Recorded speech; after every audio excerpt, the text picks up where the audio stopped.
Hello and welcome for another read-along video with me, Hannah Payne. And this time, it's on the 5th chapter of Jasmin, the Jewel Orchard.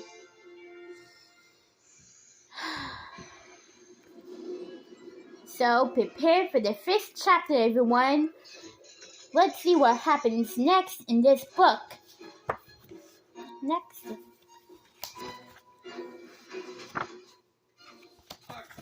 can we ever thank you for your heroic service to the family? Arthur? Thomas and Richard's coming to Elwood City next week. Okay. Costumes. Dark Bunny, and the other should be Bionic Bunny. I'll be Dark Bunny. Okay.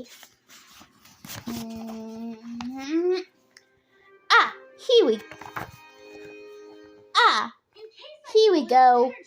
Chapter 5. So I'm going as Bionic Bunny, and Arthur's going to be Dark Bunny. Jasmin knew she needed to climb down so that Aladdin could look over the wall too.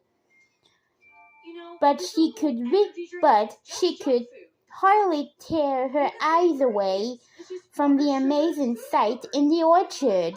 Several times a year, Jasmin and her father visited the orchards as part of their royal duties. But in all those visits, Jasmin had never seen anything like this. The fruit trees were standing still in long rows that stretched as far as Jasmin could see. There was still an arbor covered in grapevines on the other side of the wall, and each row still contained several tall fountains made from beautiful tiles, but the trees themselves had changed so much that Jasmin hardly recognized them. They were glittering in the bright sunlight, and Jasmin had to shield her eyes. "It's not possible," she said to Aladdin. "I just don't understand how." "What is it, Jasmin? What happened?" the prince asked. "The trees," Jasmin replied. "They are covered in jewels." Rubies as big as Jasmin's hand hung from the apple trees. The pomegranates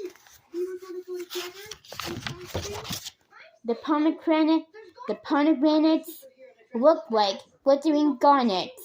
Gleaming yellow topazes had replaced all the lemons on the lemon trees, and paradise pears hanging from the branches of other trees. Even the fountains were filled with glittering sapphires instead of cold, clear water. Jasmin finally stepped down so that Aladdin could see for himself. He climbed onto the carpet, and his eyes grew wide when he looked over the wall. Well, that explains why there hasn't been any fruit in the market," the prince said. "Let's go," Jasmin responded. She started walking briskly along the wall. "But Jasmin, the palace is this way," Aladdin called, pointing in the opposite direction. "Oh, we're not going to the palace," Jasmin replied. "We're going inside the orchard. Follow me." "Jasmin, wait a second," Aladdin said as he hurried after her. Hey, Doodle Dog. Shouldn't we Love those old cartoons. Shouldn't we go back to the palace and tell your father?" "Yes, my father must know about this and right away," Jasmin agreed. tree except in the crosswalk. But he will have just as many questions as we do. I want to bring Aham, the orchard keeper, with us. He must know something about what's happened to the royal orchards. Soon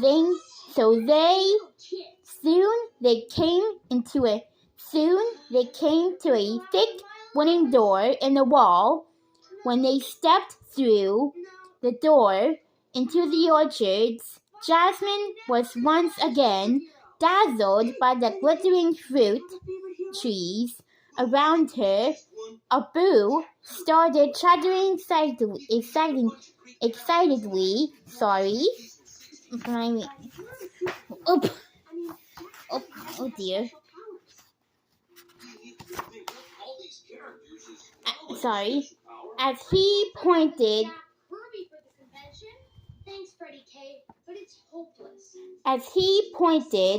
to the arbor, which was covered with tangles of grapevines. Hundreds of purple amethysts were where the grapes had once grown. So this is where the amethysts came from, Jasmine exclaimed, going over to take a closer look at the clusters of amethysts hanging from the arbor. I suppose that solves one mystery, doesn't it? But now we have another mystery to figure out, Aladdin said. Jasmine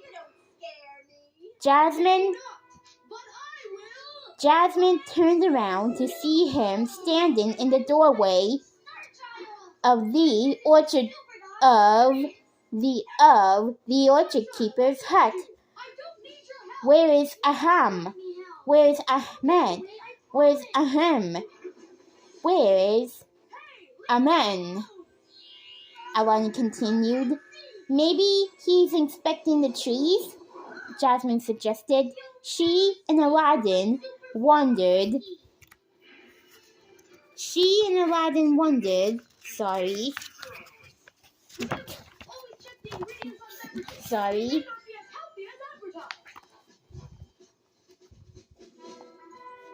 Through the orchard, calling Aham's name loudly. Abu followed along for a while, but decided to play under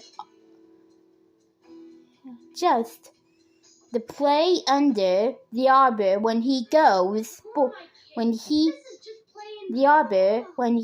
got bored and the magic carpet rested inside the hut. Finally, after searching the entire orchard, Jasmine and Aladdin had to admit that there was no sign of Aham anywhere. Back at the hut, Aladdin had another question. Why didn't Aham come to the palace as soon as this happened? He asked. Doesn't he know how serious it is? He must, Jasmine said. The jewels are stunning to look at, but the people of Arabah cannot eat jewels. They need fresh, healthy fruit, and the water from the fountains is no use if it's not actually water. Maybe Aham is at the palace right now. Aladdin shook his head. I don't think so. Sorry. His traveling cloak and walking stick are right by the table. Jasmine glanced over at the table, too. She quickly noticed something else. An unusual pouch made of beautiful blue silk. What's this? Jasmine wondered as she picked up the pouch and carried it outside into the light. Jasmine pulled on a satin cord to open the small pouch. She peeked inside. How beautiful, she remarked. Aladdin, what is this? She leaned close to the pouch to take a look. The sparkling yellow powder inside it cast a gold light over his face. I don't know, he admitted. I don't think I ever seen anything like it before. Suddenly, Abu raced out of the arbor as an angry hornet was chasing him. Abu tore through the orchard, running so fast that he didn't see Jasmin and Aladdin standing outside Aham's hut. Wham! He knocked into Jasmin, and she stumbled backward before Aladdin steadied her. A tiny bit of the yellow powder spilled onto a wild flower near her feet. Abu, be careful! Aladdin exclaimed. Oh, it's all right, she replied, but she was distracted by something on the ground. There, at her feet, was a bright bejeweled wildflower, right where the powder had spilled. Its delicate petals were made of red rubies. Aladdin! Jasmin exclaimed. It's the powder! It's the powder! The powder must turn things into jewels! How is that even possible? Aladdin marveled. I don't know, Jasmin replied, but I am sure one of these. I don't know, Jasmin replied, but I am sure one thing. It's very dangerous. We have already seen it. We have already seen what it did to the royal orchards. Imagine if it spilled in the fields and changed all the vegetables. Look at the fountains. There is not a drop of water to be seen. If this got into Arabat's water supply, what will we drink? Then it's up to us, Aladdin said firmly. We must get rid of this immediately before anything else transformed. Now remember, the student of the month will be awarded a special prize. To be continued. Local weatherman Thunder McDuck. Thank you for joining me, everyone. See you next time in Chapter 6.